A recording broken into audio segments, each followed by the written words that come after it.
Hello everyone, we are back with this unit. ये हमारी third unit होने वाली है सीओआई की। जैसा कि आप यहाँ पे देख सकते हैं, कॉन्स्टिट्यूशन ऑफ इंडिया, जो कि हमारी ये unit basic information about legal system होने वाली है, जिसमें हम कोर्ट्स के बारे में जानेंगे, कौन कितने टाइप्स के कोर्ट होते हैं, आर्बिट्रेशन क्या है, टॉर्ट क्या होता है, और भी बहुत सारी चीजें हैं।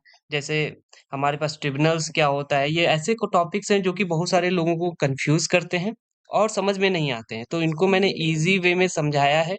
और अगर आपको ये चीजें समझनी है, देन आपको ये पूरा वीडियो देखना पड़ेगा। और साथ में मैं यहाँ पे बता दूं, ये आपको पीडीएफ मिल जाएगी, डिस्क्रिप्शन बॉक्स में लिंक दे दूंगा, वहां से आप डाउनलोड कर सकते हैं। और अगर कोई भी प्रॉब्लम आती है, देन विदाउट एनी डाउट आप क्या कर सकते हैं, मुझे कमेंट कर सकते हैं, मैं डेफिनेटली रिस्पॉन्स करूंगा। So without any delay, now let's jump into it.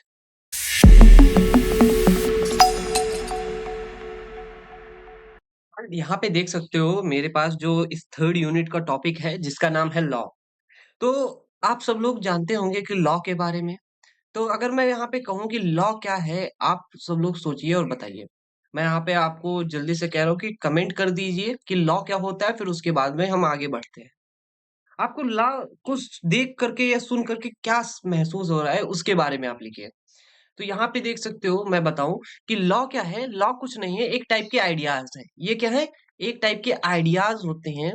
और ये जो आइडियाज है, उन्हीं को हम रूल्स भी कह सकते हैं। ये आइडियाज क्या होते हैं? एक रूल्स बन जाते हैं। जो रूल्स बन जाते हैं, उन्हीं रूल्स को हम क्या बोलेंगे? लॉ बोलेंगे।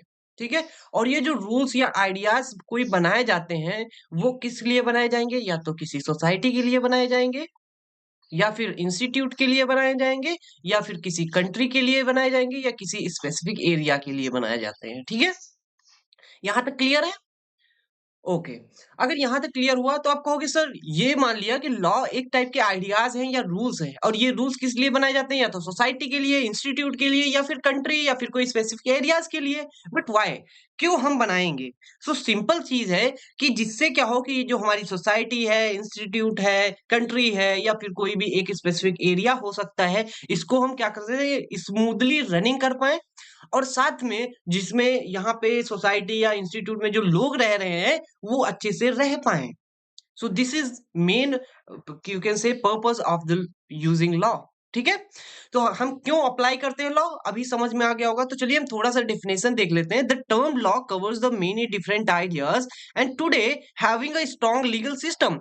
अब हमारे पास एक स्ट्रांग लीगल सिस्टम होना चाहिए। क्यों होना चाहिए? For keeping society running smoothly and ensure the people can live together. अब ensuring people can live together, इसका मतलब है कि साथ में रह सके। अब इसका मैं एग्जांपल देना चाहूंगा। अच्छा, ये बताइए कि हमारे जो फ्रीडम है, कितने इयर्स हो गए इंडिया को? Approx 75 to 80 years. I am right? ठीक है। 75 to 80 इयर्स हो चुके हैं। और इतने साल से अगर हम दोनों सभी लोग लिव टुगेदर हैं, एक साथ में रह रहे हैं, झगड़ा नहीं हो रहा है, लड़ाई नहीं हो रही है, तो उसके पीछे कोई ना कोई तो फोर्स काम कर रहा होगा ना।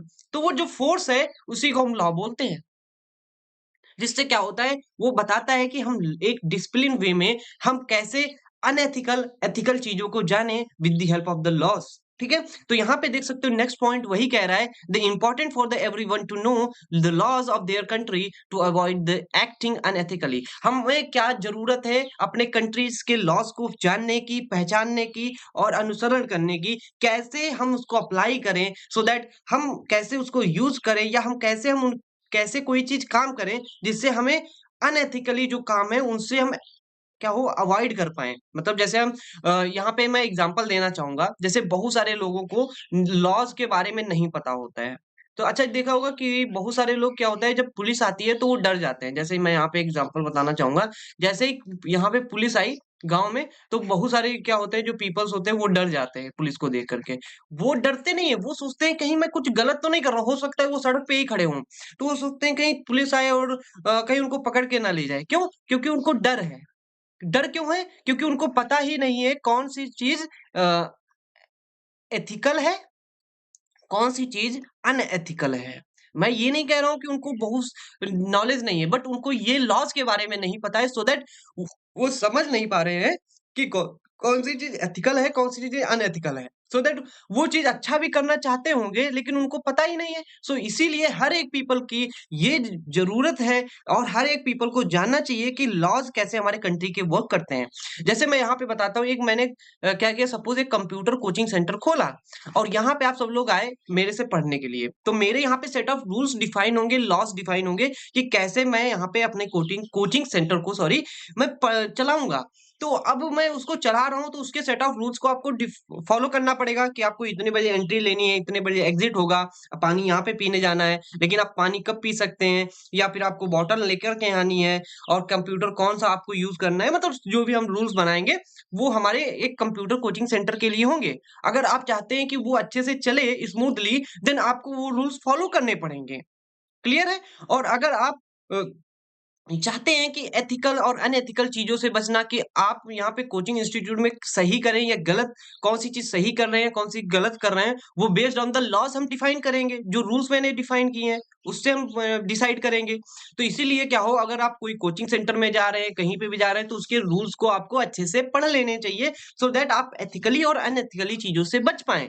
ऐसे ही मैं यहाँ पे कहना चाहता हूँ, चाहे आप कंट्री में रह रहे हो, चाहे एक पर्टिकुलर सोसाइटी में रह रहे हो, या कहीं कॉलेज में जाए, इंस्टीट्यूट में जाए, आपको क्या होना चाहिए, वहां पे आपको रूल्स को पढ़ लेना चाहिए। So this is it guys.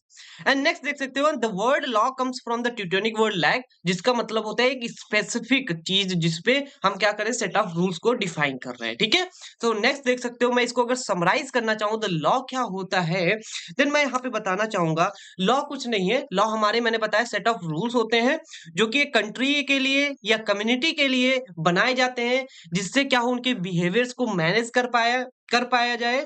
And साथ में जो मेंबर्स हैं जो कम्युनिटी के, उनके बिहेवियर को मैनेज करा जा पाए, रिकॉग्नाइज किया जा पाए, और साथ में ही इन्फोर्स किया जाए थ्रू द पेनल्टीज। अब देखो, जैसे मैंने कहा कि सभी तो सीधे नहीं होते हैं, कुछ लोग रूल्स को फॉलो करते हैं, कुछ नहीं फॉलो करेंगे, आप जबरदस्ती कहेंगे तब भी नहीं, तो उनको कैसे फॉलो करवाओगे, उनको हम फॉलो करवाएंगे थ्रू द पेनाल्टीज। अच्छा देखो, जैसे आप यहाँ पे कोई भी इंस्टीट्यूट में गए होंगे अपना एडमिशन बीटेक का कराने के लिए, तो वहां पे सेट ऑफ रूल्स होंगे, डिफाइन होंगे कि नहीं, आपको ये चीज नहीं करनी है, रैगिंग नहीं करनी है, और बहुत सारे रूल्स होते हैं। हो सकता है कि आपकी 100% यहाँ पे क्लास अटेंडेंस थी, 75 लोग मान गए, अब यहाँ पे जो 25% थे, वहां पे सपोज ये नहीं मान रहे हैं, ये जबरदस्त लोग होते हैं ना, तो वो नहीं मान रहे हैं।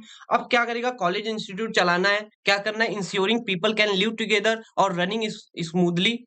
तो स्मूथली चलाने के लिए क्या करना पड़ेगा, इनको भी ये रूल्स फॉलो करने चाहिए।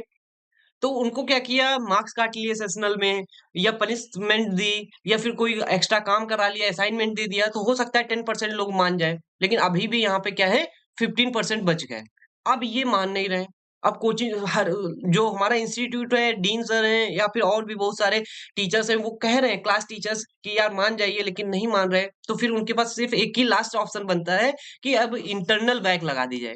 क्या लगा दी जाए, इंटरनल बैक लगा दिया जाए, जिससे क्या हो, ये सुधर जाए। जब इंटरनल बैक लग जाती है तो क्या होता है, वो नेक्स्ट ईयर जब आते हैं तो वो भी सही हो जाते हैं। तो इस टाइप से पेनाल्टीज वर्क करती हैं। तो ऐसे हमारी देख सकते हो कि हमारा जो कंट्री है, अगर हम कोई गलत काम करते हैं तो वो रुपए के थ्रू पनिशमेंट देती है, या फिर आपको क्या करती है, जेल में डालती है। जैसे आप गए होंगे कभी ट्रेन से, तो आपने देखा होगा कि वहां पे लिखा होता है कि चेन खींचना मना है। अगर आप विदाउट एनी वैलिड रीजन अगर चेन को खींचते हैं, देन आपको क्या होगा, आपको पेनाल्टी पड़ेगी, या तो रुपए पड़ेंगे, जैसा आपका रीजन होगा। अगर आपको कोई रीजन नहीं है तो आपको जेल भी जाना हो सकता है। आई होप आपको लॉस के बारे में यहाँ पे मैं क्लियर कर दिया हूँ।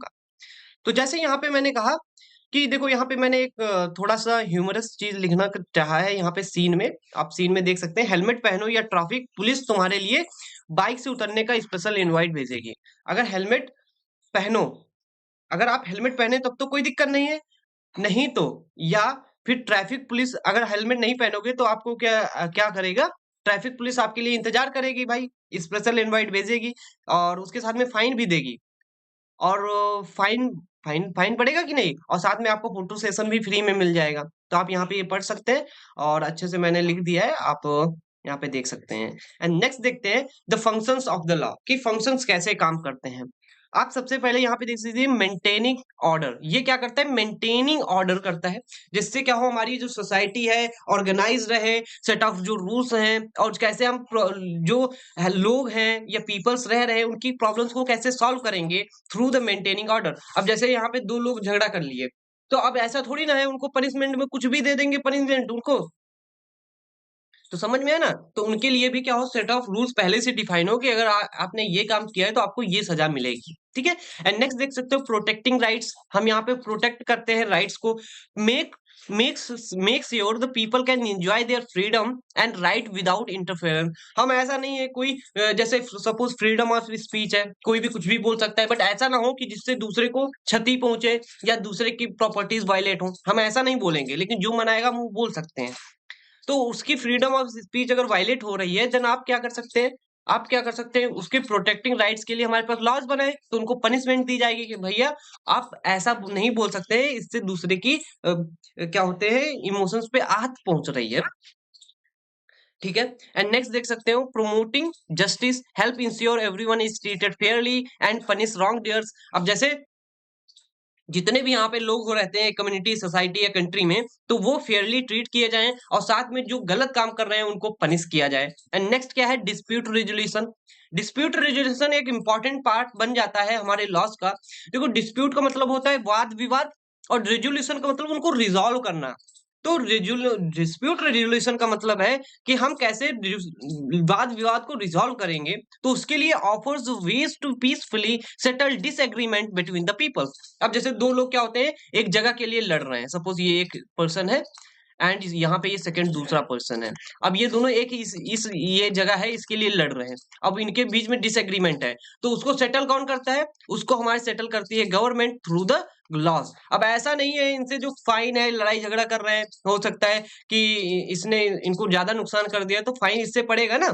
जब फाइन इससे पड़ेगा तो ऐसा नहीं है पूरा खेती ले लिया या फिर उससे पूरी मतलब 10 लाख 20 लाख रुपया ले लिया, नहीं ऐसा नहीं। आपको एक फिक्स अमाउंट ऑफ क्या होता है आपको पनिशमेंट देनी दे सकते हो अगर कोई गलत काम किया है। ऐसा नहीं है कि जो मना है वो कर दिया सरकार ने ना। तो ये चीज यहाँ पे देखना। And setting standards, so create the guidelines for what is considered acceptable behaviour in the society. अब जैसे मैं यहाँ पे बताता हूँ, जैसे एक ये सोसाइटी है। अब इस सोसाइटी में बहुत सारे देख सकते हो यहाँ पे घर है।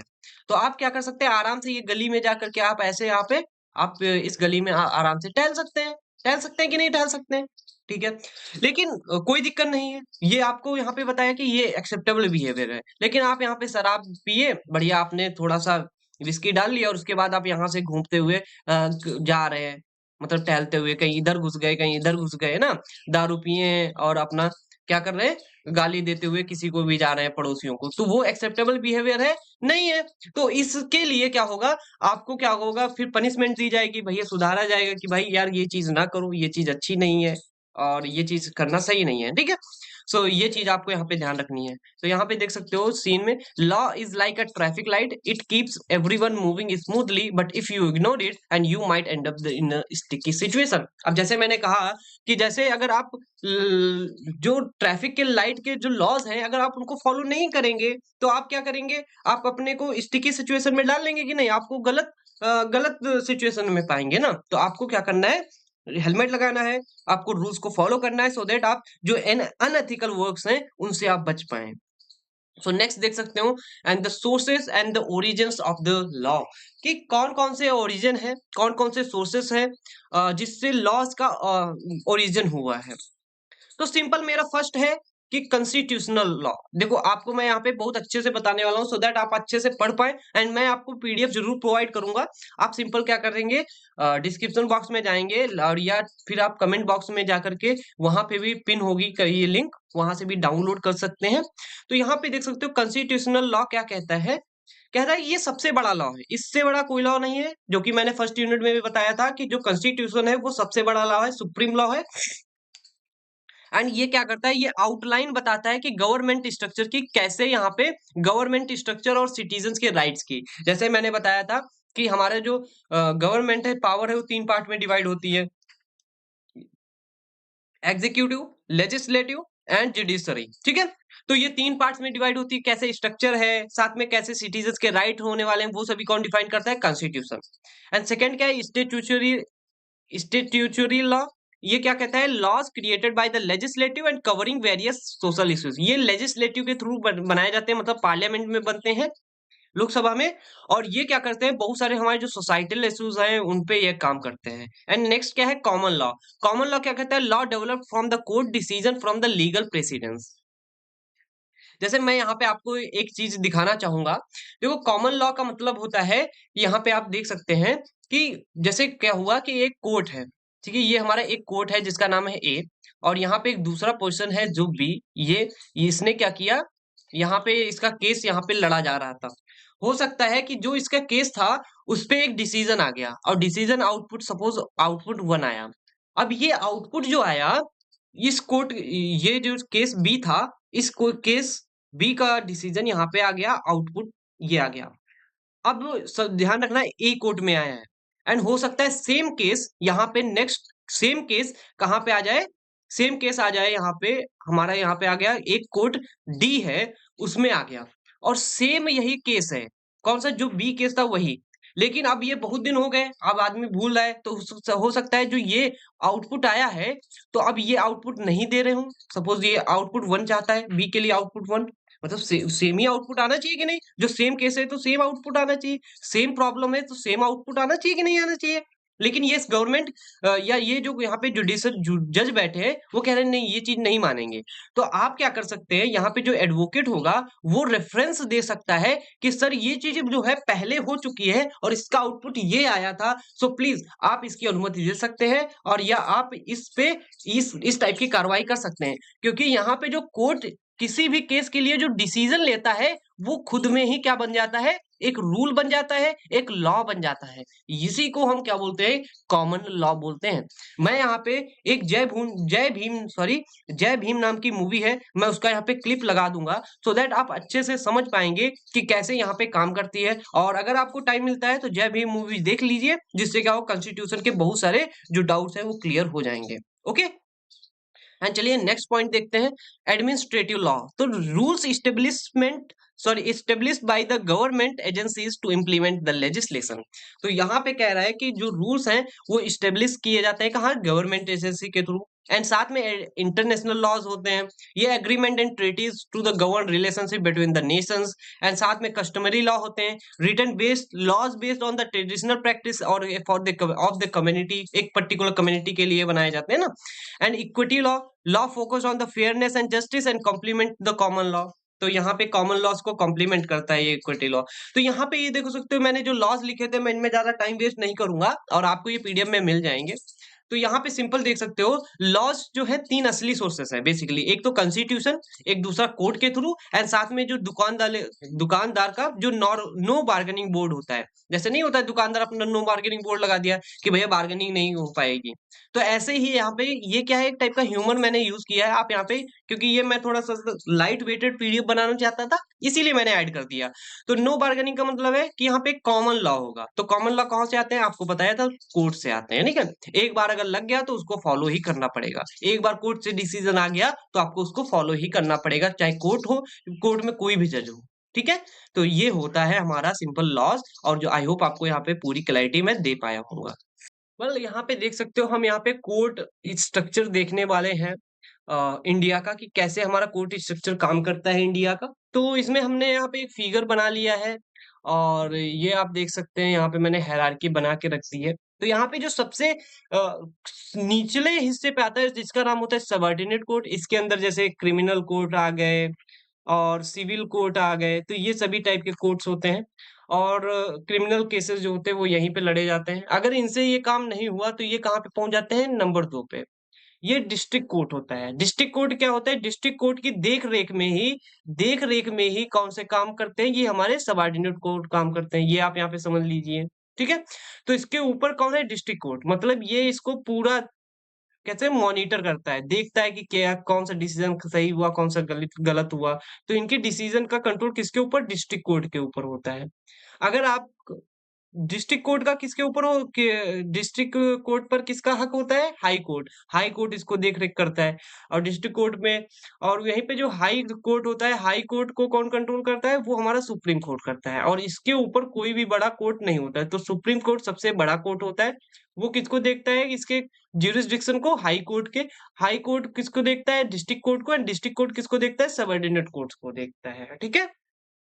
आई होप आपको यहाँ पे मैं क्लैरिटी दिया होऊँगा। तो यहाँ पे हमारे बेसिकली यही मेन कोट्स होते हैं जो कि हमारे इम्पोर्टेंट हैं जो कि आपको यहाँ पे पढ़ लेने हैं। तो चलिए हम यहाँ पे वन बाय वन करके थोड़ा-सा समझ लेते हैं सो दैट आप ईज़िली अंडरस्टैंड कर पाएँ। तो सबसे पहले जो सबसे बड़ा कोर्ट होता है जिसका नाम है सुप्रीम कोर्ट, ये क्या है highest court in India. It has appellate original and advisory jurisdiction.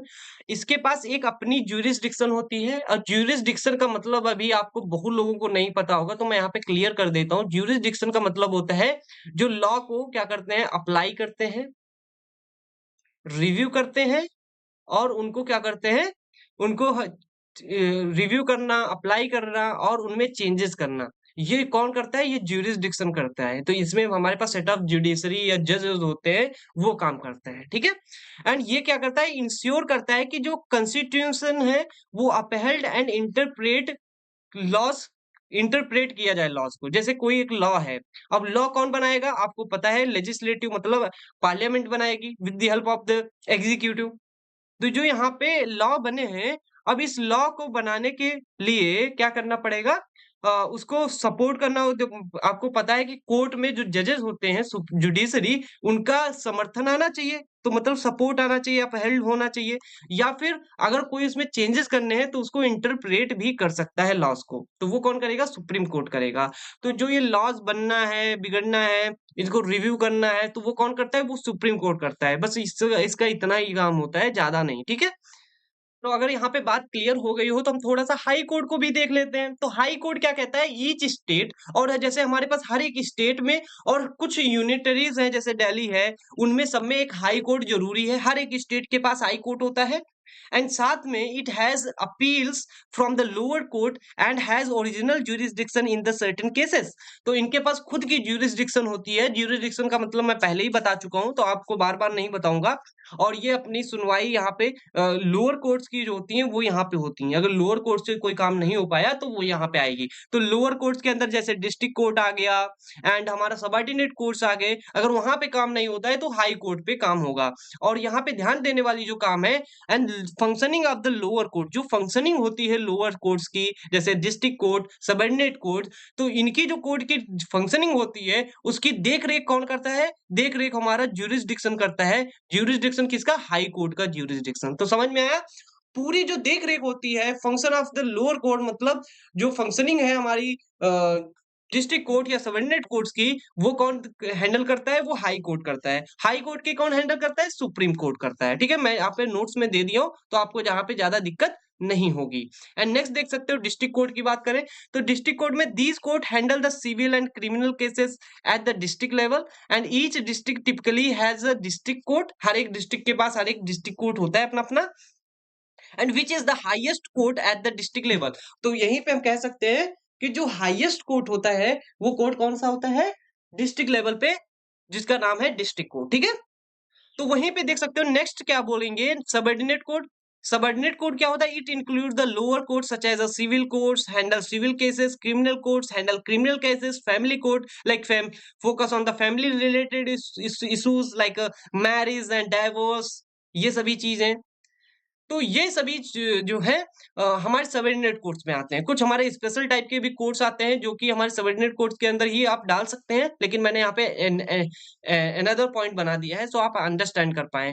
तो यहाँ पे देख सकते हो स्पेशल कोर्ट एंड ट्रिब्यूनल्स। तो ट्रिब्यूनल्स के बारे में हम आगे समझेंगे। तब तक यहाँ पे आप पढ़ लीजिए includes courts like consumers court, tax tribunals and labours court and deal with the special areas. जो स्पेशल एरियाज होते हैं उनके लिए डील करने के लिए भी कोर्ट्स बनाए जाते हैं। तो यहाँ पे आई होप आपको जो हमारे कोर्ट होते हैं कि कितने टाइप के कोर्ट हैं, कैसे काम करते हैं, कैसी फंक्शनिंग होती है, वो सभी नोट्स में भी मिल जाएगी और मैंने भी एक्सप्लेन कर दिया है। आई होप आपको यहाँ पे क्लियर हो गया होगा।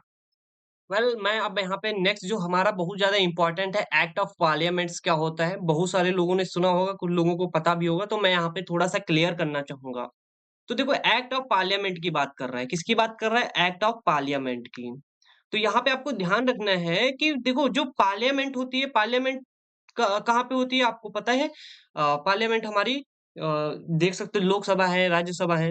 तो पार्लियामेंट में कौन बैठते हैं? लेजिस्लेटिव बैठते हैं। वो क्या करते हैं? रूल्स बनाते हैं। रूल मेकिंग कह सकते हो कमेटी कमेटी होती है। ठीक है? रूल्स मेकिंग करते हैं। और वो जो रूल्स बनाए गए तो उन्हीं जो रूल्स हैं उन्हीं को हम लॉ बोलते हैं। लॉ का मतलब लॉ है। और इस ये जो लॉ है ये बनाया गया है पार्लियामेंट के थ्रू, अगर इसको पास कर दिया जाता है तो यही हमारा एक्ट बन जाता है। और ये एक्ट बन गया और किसके थ्रू बनाया गया? पार्लियामेंट के लिए, इसीलिए हम क्या बोलते हैं? Act of parliament. क्लियर? तो एक्ट ऑफ पार्लियामेंट कुछ नहीं है, जो लॉ बनाया गया है पार्लियामेंट के थ्रू उसी को हम एक्ट ऑफ पार्लियामेंट कहेंगे। तो यहाँ पे पहली जो लाइन है वो वहां से भी क्लियर होता है, the act of parliament is the law passed by the parliament of the India. Clear? It is the formal written institute, जिसका मतलब है कानून, and that provides the legal provision and framework for the various issues. तो ये हमारे बहुत सारे various issues होते हैं उनके लिए ये प्रोविजंस और साथ में फ्रेमवर्क्स बनाते हैं। एंड नेक्स्ट देख सकते हो हमारे पास बहुत सारे टाइप्स के एक्ट्स आते हैं। एक्ट्स का मतलब लॉज आते हैं। तो सबसे पहला आता है ऑर्डिनरी एक्ट्स। तो ऑर्डिनरी एक्ट्स के अंदर क्या आता है? They are laws passed by the simple majority in the both houses of the parliament. अब देखो यहाँ पे कह रहा है कि हमारे पास जैसे मैंने बताया था आपको फर्स्ट ईयर अगर सेकंड पढ़े होंगे कि जो लॉ पास किया जाता है ऐसे ही नहीं पास कर दिया गया। आपको मेजॉरिटी होनी चाहिए। देखो आपको पता है बहुत सारे मेंबर्स हमारे लोकसभा में, राज्यसभा में, दोनों हाउसेस में बैठते हैं। तो वहां पे जो लोग बैठते हैं तो उनमें मेजॉरिटी होनी चाहिए। आपके मतलब समर्थन में बहुत सारे लोग होने चाहिए, तभी आप एक एक्ट को पास कर सकते हैं। And the deal with the, और यहाँ पे देख सकते हो नेक्स्ट क्या है? They deal with the general subjects, और ये हमारे जनरल सब्जेक्ट्स होते हैं, उन पे ये ऑर्डिनरी एक्ट्स काम करते हैं। एंड साथ में देख सकते हो मनी बिल। मनी बिल क्या होता है? They are special type of bills related to the taxation and government expenditure. मतलब यहाँ पे देखो कहने का मतलब है कि जब हमारी गवर्नमेंट ट्रांसपेरेंट होगी, जब गवर्नमेंट क्या काम कर रही है वो हमको पता होगा, देन हम गवर्नमेंट पे अच्छे से कंट्रोल कर पाएंगे। तो हमारी देखा होगा कि जो निर्मला सीतारमण ने अभी मनी बिल पास किया है, जिसमें बताया कि उसमें कैसा एक्सपेंडिचर रहने वाला है, टैक्सेशन कैसा रहेगा, मतलब हर एक चीज़ पास पहले ही बता दी जाती है कि ये हमारा गोल है 5 साल का, 4 साल का, जिससे क्या हो कि हमारी जो कंट्री में जितने भी पीपल्स हैं, सिटीज़न्स हैं, वो जान पाएँ कि हमारी गवर्नमेंट क्या करने वाली है और कैसे करने वाली है। तो उसके लिए हमें क्या पास करने पड़ते हैं? एक्ट पास करना पड़ता है। कौन सा एक्ट? मनी बिल का एक्ट, ठीक है? And they can only be introduce in the Lok Sabha. ये सिर्फ और सिर्फ कहाँ पे इंट्रोड्यूस हो सकता है? लोकसभा में। एंड रिक्वायर होता है अप्रूवल। जैसे आपने पास तो कर दिया लोकसभा में, बट रिक्वायर्ड कहाँ से होना चाहिए अप्रूवल? राज्यसभा से। जब तक राज्यसभा से अप्रूवल नहीं होता है एंड देन तब तक ये मनी बिल पास नहीं होता है। और ध्यान रखना इसमें हमारे सिग्नेचर होने चाहिए। किसके होने चाहिए? हमारे प्रेसिडेंट के। तो प्रेसिडेंट का भी असेंट जरूरी है। एंड नेक्स्ट क्या देख सकते हो? Constitutional amendment. जो हमारा यहाँ पे एक्ट ऑफ पार्लियामेंट है, इसका कहने का मतलब है ये भी एक्ट हो जाता है। जैसे अभी कोई एक लॉ बनाया गया, कॉन्स्टिट्यूशन में ऐड कर दिया गया, तो वो भी हमारा एक एक्ट बन जाता है। The law that amend the constitution itself require a 2/3 majority in the both houses of the parliament. जैसे मैंने कहा ये हमारी एक बुक है जिसका नाम है कॉन्स्टिट्यूशन। अब इसमें बहुत सारे रूल्स है, हो सकता है कुछ ओल्ड हो गए हों जो इस टाइम के हिसाब से नहीं है, तो उनको हमें वी नीड टू कन्फिगर और वी नीड टू अमेंडमेंट। जो अमेंडमेंट करेंगे तो उसके लिए हमारे मेजॉरिटी होनी चाहिए। कैसी? 2/3, मतलब मेजॉरिटी लोग आपके पक्ष में होने चाहिए। तो आप क्या कर सकते हैं? उसको अमेंड कर सकते हैं। जो अमेंड किया जाएगा, वो जो अमेंड हुआ है लॉ, उसको भी हम एक्ट बोल सकते हैं। क्लियर हो गया? Very good. वेल मैं यहाँ पे अभी बताने वाला हूँ कि जो लॉ है वो कैसे इनैक्ट होता है। इसका प्रोसेस क्या होने वाला है, जैसे अगर आप समझना चाहते हैं कि कैसे लॉ हमारा एक लगता है। तो देखो सबसे पहले आपको क्या करना पड़ेगा? इंट्रोड्यूस करना पड़ेगा। क्या करना पड़ेगा? इंट्रोड्यूस करना पड़ेगा। तो ये लॉ कहाँ पे इंट्रोड्यूस कर सकते हो? या तो लोकसभा में करोगे या फिर कहाँ पे करोगे? राज्यसभा में करोगे। एक जगह आपको करना पड़ेगा इंट्रोड्यूस, ठीक है? लेकिन ध्यान रखना अगर आपका मनी बिल है, तो जो मनी बिल होता है वो कहाँ पे आपको पास करना पड़ता है? सॉरी इंट्रोड्यूस करना पड़ता है वो लोकसभा में। जैसा कि मैंने यहाँ पे आपको बताया था। जो मनी बिल होता है they can only be introduce in the Lok Sabha. Okay, approve कहाँ पे किया जाएगा? राज्यसभा में। ये क्लियर है? एंड साथ में देख सकते हो यहाँ पे मैंने बताया इंट्रोडक्शन कहाँ पे होगा? अ बिल इज इंट्रोड्यूस इधर house of the parliament, Lok Sabha और राज्यसभा। एंड साथ में क्या कर रहे हैं, नेक्स्ट क्या होगा, डिबेट एंड अप्रूवल। डिबेट होगा, अप्रूवल होगा आप पे, आपके जो लॉ पास किया गया है। The bill is debated, bill का मतलब आप समझ लीजिए law is debated and must bill approved by the both houses. तो दोनों हाउसेस के थ्रू अप्रूव्ड होना चाहिए और उन पे बैठक होती है, उन पे बात होती है कि हाँ ये लॉ सही है या गलत है। अब ये बिल नहीं समझना, खाने का बिल, रेस्टोरेंट बिल या फिर आप लाइट का बिल, ठीक है, ये बिल एक लॉ है।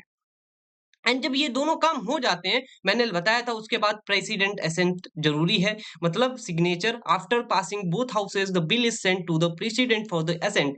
अगर पूरा काम हो गया है, अगर प्रेसिडेंट ने अगर सिग्नेचर नहीं किए, अगर अनुमति नहीं दी है, देन वो बिल पास नहीं हो सकता है। The once the president sign it, it becomes an act. Okay, I hope आपको यहाँ पे ये चीजें क्लियर हुई होंगी। मैं थोड़ा सा यहाँ पे मैं एक सीन लिखा हूँ जिससे कि मैं आपको समझाना चाहता हूँ, तो आप यहाँ पे समझ सकते हैं। इंडियन कोर्ट स्ट्रक्चर शादी की प्लानिंग जैसा है, जैसे कि डिस्ट्रिक्ट कोर्ट एक लोकल रिश्तेदार है, हाई कोर्ट एक बड़े रिश्तेदार एंड सुप्रीम कोर्ट एक वो दादी है जो डिसीजन, फाइनल डिसीजन देती हैं, और जुडिशियल रिव्यू जैसे भाई हैं जो सब डिसीजन को चेक करता है। नया कौन पास नया कानून पास होना, रेसिपी बनाना, जैसे बिल इंग्रेडिएंट्स, नया कानून पास होना जैसे है कि आप कोई रेसिपी बना रहे हैं, जैसे बिल इंग्रेडिएंट्स होना चाहिए, मतलब बिल कैसा है।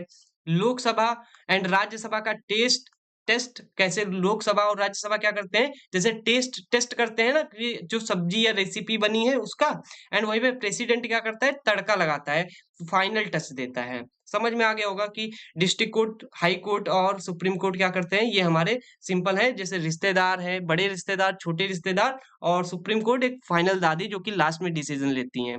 वहीं पे मैं जुडिशियल रिव्यू को क्या बताऊं कि जैसे ये सब चीज चेक करता है कि जो डिसीजन सही है गलत है। वहीं पे जो नया कानून पास करना, जैसे कि आप समझ लीजिए रेसिपी बनाना है, जैसे बिल, जैसे इंग्रेडिएंट्स हो गए। लोकसभा और राज्यसभा क्या करता है, रेसिपी बन गई तो उसका टेस्ट करना, एंड प्रेसिडेंट क्या करता है, लास्ट में तड़का लगाता है उसको, मतलब फाइनल टच देता है। ठीक है, ये मैंने दे दिया, आप यहाँ पे सिंपल पढ़ सकते हैं। जिससे क्या होगा, आप यहाँ पे अगर किसी को बताएंगे तो आप एग्जाम्पल देकर के भी समझा सकते हैं।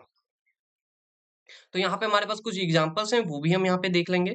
तो एग्जांपल्स कौन-कौन से act introduced by the parliament, the first है the Indian Penal code IPC. IPC 1860 जो कि defines the criminal offences and their punishment, and the Indian Contract Act 1872 जो govern contracts in India, and the Right to Information Act 2005 promotes the transparency in the government functioning, जैसे कि bill pass करना कि कैसे हमारा काम होने वाला है आके, ना हर एक चीज बताना। And good and service tax जो कि हमारा 2016 में हुआ था एक्ट, जो कि आपको सबको पता ही है, जीएसटी, जो कि इंट्रोड्यूस करता था unified tax structure in the India. ठीक है, तो ये हमारे जो कुछ एग्जांपल्स थे एक्ट इंट्रोड्यूस जो हुए थे पार्लियामेंट में, वो मैंने यहाँ पे बता दी हैं। तो यहाँ पे मैं सीन की बात कर लेता हूँ। यहाँ पे एक्ट ऑफ पार्लियामेंट क्या है, the government's way of saying let's agree on the rules before we start the game. तो हमारा यहाँ पे सिंपल कहना है कि अगर आप कंट्री में रहते हैं तो आपको पहले एक्ट ऑफ पार्लियामेंट जो रूल्स है उनको आपको यहाँ पे मानना पड़ेगा। तो यही है एक्ट ऑफ पार्लियामेंट, ये क्या करती है, सेट ऑफ रूल्स को बनाती है, डिफाइन करती है। This is it. यहाँ पे मैं कॉमन लॉ देख सकते हो और या केस लॉ समझाने वाला हूँ जो कि बहुत ज़्यादा इम्पोर्टेंट है। और इसके लिए मैंने बताया था आपको जय भीम की रील्स देने के लिए, यहाँ पे मैंने अभी लगाई नहीं थी, मैं अभी यहाँ पे लगाऊंगा जय भीम की रील्स, जिससे क्या हो कि आपको यहाँ पे समझ में आए कि कैसे यहाँ पे काम करता है कॉमन लॉ। तो हम पहले बात कर लेते हैं, फिर हम रील्स दिखाते हैं, ठीक है। तो यहाँ पे देख सकते हो common law is a type of law based on the court decisions instead of written laws. तो यहाँ पे रिटन लॉज नहीं होता है। देखो कॉमन लॉ का मतलब है कि यहाँ पे कोई लॉ है ऐसा जो कॉन्स्टिट्यूशन में लिखा है, वो नहीं है, रिटन लॉ नहीं है। It is not a written law. ठीक है, ये लॉ नहीं है रिटन लॉ। लेकिन ये कहाँ पे किसके थ्रू होता है, ये कॉमन लॉ मतलब कोर्ट का डिसीजन जो होता है उसी के बेस पे ये कॉमन लॉ बनता है। तो क्लियर है, जैसे मैंने बताया कोई एक ए जज है जिसने कोई एक बी केस पे एक डिसीजन ले लिया जिसका आउटपुट ओ आया।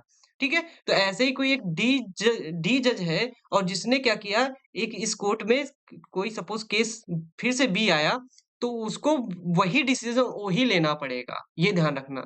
ऐसा नहीं है चेंज हो जाएगा, मतलब आउटपुट सेम ही रहेगा। अगर वो नहीं करता है तो आप क्या करते हैं, जो यहाँ का एडवोकेट है वो इसको प्रीवियस केस को रिवाइज़ करवा सकता है, बता सकता है कि सर ऐसा पहले हो चुका है, आप भी इस टाइप से मुझे इसकी क्या करें, आप डिसीज़न दें, ठीक है?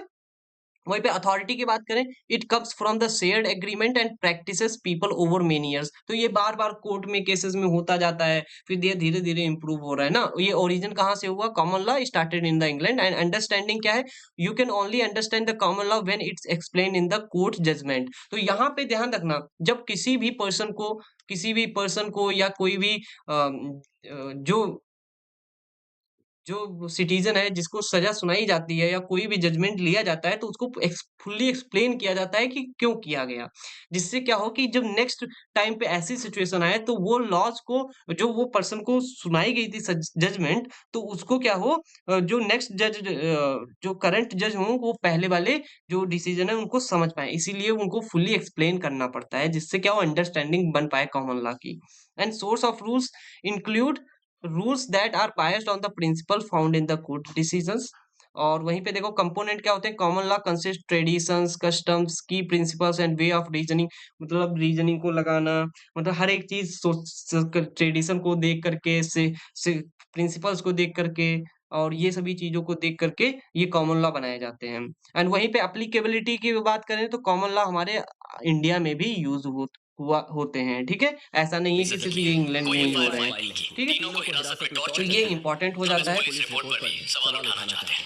क्रॉस एग्जामिन करने की इजाजत मिले तो मैं सच को कोर्ट के सामने ला सकता हूं। My lords, we can't cross question in habeas corpus case. कानून को अच्छी तरह पढ़कर आइए। BB has a valid point. अगर आपको गवाहों से सवाल करना है तो जिला अदालत जाइए। माय लॉर्ड्स, इमरजेंसी के वक्त केरला पुलिस ने राजन नाम के स्टूडेंट को हिरासत में लिया था। तब उन्होंने कहा था कि वो फरार हो गया है। केरला हाई कोर्ट जिसने हेबियस कॉर्पस केस की सुनवाई की, उन्होंने पुलिस विटनेस को क्रॉस एग्जामिन करने की इजाजत दी। तब कई बातों का खुलासा हुआ था। मैं आदरणीय जजेस को इस जजमेंट की कॉपी देना चाहूंगा। 1978 CRILJ 86 para 3। My Lord's, I object. Kerala court का फैसला इस कोर्ट में नहीं चलेगा। कोर्ट के हर फैसले का कुछ मान होता है। कोर्ट इसकी इजाजत देना चाहे तो कोई भी उसे रोक नहीं सकता। माय लॉर्ड्स, अगर बेगुनाह इंसाफ के लिए लड़ भी ना पाए तो ये उसकी सही नाइंसाफी से भी बुरा होगा। राजन के केस को प्रेसिडेंस मानते हुए कोर्ट मुझे क्रॉस एग्जामिनेशन करने की इजाजत दे, यही मेरी दरख्वास्त है। प्रोसिक्यूशन को इस क्रॉस एग्जामिनेशन से कोई एतराज नहीं होना चाहिए। सारे गवाहों को हाजिर रहने का नोटिस भेज दो। Okay my Lord's, thank you my Lord's.